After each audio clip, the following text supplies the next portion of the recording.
মিজান নিউজৰ সমূহ দৰ্শকক স্বাগতম জনাইছোঁ। প্ৰতিদিন টাইমৰ মুখ্য সম্পাদক নিতুমণি শইকীয়া আৱেগিক হৈ পৰিছে তেওঁৰ ছোৱালীজনীৰ কাৰণে। তেওঁ কৈছে যে তাই বিনা মই থাকিব নোৱাৰিম, তাই মোৰ কলিজা, তাই মোৰ জান।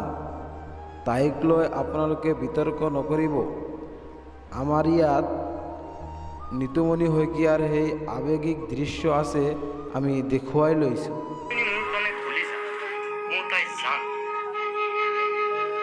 তাই মোৰ কাৰণে জান, তাই মোৰ কাৰণে কলিজা, তাই মোৰ কাৰণে সকলো।